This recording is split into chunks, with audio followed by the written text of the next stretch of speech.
बिस्मिल्लाहिर्रहमानिर्रहीम। अस्सलाम वालेकुम। वीडियो स्टार्ट करने से पहले हुजूर पाक पर एक प्यारा सा दुरूद पाक का नज़ारा पेश करते हैं।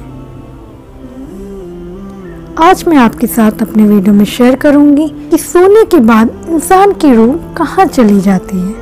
अल्लाह तबारक ताला ने इंसान को सबसे खूबसूरत फरमाया और इंसान की कुदरत के बेशुमार जलवे और निशानियाँ हैं। अल्लाह ने इंसानी जिस्म को बनाकर इसको रूह से रोशन और मुनव्वर किया और जिस्म के अंदर जान दाखिल की। अब जब तक ये रूह इंसानी जिस्म के अंदर तब तक इंसान जिंदा है। जब ये रूह जिस्म से निकल जाएगी तो उस वक्त इंसान मर जाता है और ऐसा उस वक्त होता है जब इंसान की उम्र खत्म हो जाती है। लेकिन क्या आप जानते हैं कि हर इंसान एक ऐसी जिंदगी जीता है जिसके अंदर वो रोज़ मरता और रोज़ जीता है। आज की इस वीडियो में मैं आपको इसी ज़िंदगी और मौत के बारे में बताऊंगी कि किस तरह इंसान रोज़ मरता और रोज़ ज़िंदा होता है। और क्या आप जानते हैं कि जब इंसान सो जाता है तो उसकी रूह कहाँ चली जाती है और इंसान ख्वाब के अंदर जो कुछ भी देखता है क्या वो सच होता है या झूठ। और नेक लोगों की रूहें सोने के बाद ज़्यादातर कहाँ का सफ़र करती हैं और बुरे लोगों की रूहें सोने के बाद कहाँ का सफ़र करती हैं। इन तमाम सवालों का जवाब आज मैं आपके साथ अपने वीडियो में शेयर करूँगी। जैसा कि हम सब जानते हैं कि रूह की तख्लीक अल्लाह तबारक ताला के हुक्म से हुई। रूह अम्र रब्बी है। जिस तरह दुनिया में इंसानी जिस्म का लिबास कपड़े हैं, उसी तरह अल्लाह ने रूह का लिबास इंसानी जिस्म को बनाया है। इसी वजह से जब जिस्म से रूह निकल जाती है तो जिस्म बेकार हो जाता है। रूह दो तरह की होती है, एक नेक जो कि नेक अमाल करती है और दूसरी बदकार और गुनाहगार जो बुरे अमाल करती है। इंसान को जो भी ख्वाब आते हैं या वो ख्वाब में जहाँ कहीं भी जाता है, इसमें इंसान की सोच और अमाल का दखल होता है। अगर नेक रूह हो तो उसका ख्वाब भी नेक होता है और उसके ख्वाब के अंदर नेक लोगों की ज़ियारत होती है। और इसी तरह नेक रूह जब ख्वाब में कहीं सफ़र करती है तो उसका सफ़र भी नेक होता है और वो ख्वाब में नेक चीज़ों को देखती है। और जो बदकार रूह होती हैं वो बुरे लोगों की तरफ मायल होती हैं। ऐसी रूह पर शैतान का कब्ज़ा होता है। ऐसे लोगों को जो भी ख्वाब आते हैं वो शैतानी होते हैं। ऐसे लोगों के ख्वाब काबिल कबूल नहीं होते।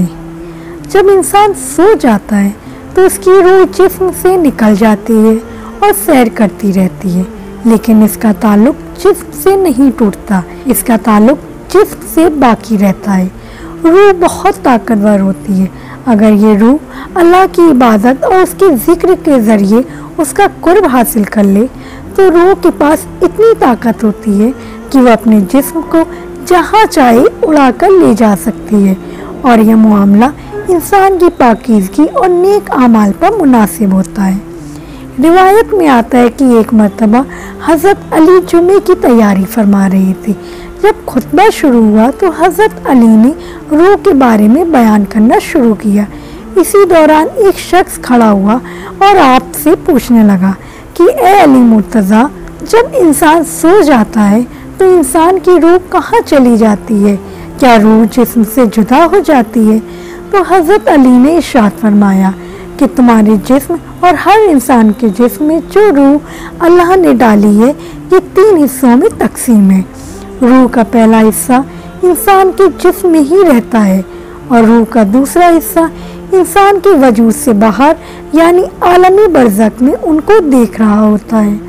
और रूह का तीसरा हिस्सा इंसानी जिस्म से उस वक्त जुदा होता है जब इंसान सो जाता है। अगर इंसान नेक और अल्लाह का फरमाबरदार हो तो उसकी रूह एक ऐसे आलम में चली जाती है जहां अल्लाह ने जिन्नात और इंसानी रूहों के माबैन एक रास्ता बनाया है। ये नेक रूह जब उस मकाम पर पहुंचती है तो उस वक्त इंसान को ख्वाब आने लगते हैं। वहाँ ये नेक रूह वो सब कुछ देखती है जो आगे दुनिया में होने वाला होता है। और अगर इंसान गुनाहगार और अल्लाह का नाफरमान हो तो ऐसे इंसान की रूह उसके जिस्म में ही कैद होती है और उसको ख्वाब में नेक रूह की तरह कुछ भी नज़र नहीं आता। अगर इंसान नेक और अल्लाह का फरमाबरदार होता है तो अल्लाह ऐसे इंसान को एक खास किस्म का इल्म अता फरमाता है। उस इल्म के अंदर ऐसी ताकत होती है कि अगर इंसान जब चाहे जहाँ चाहे वहाँ पर जा सकता है।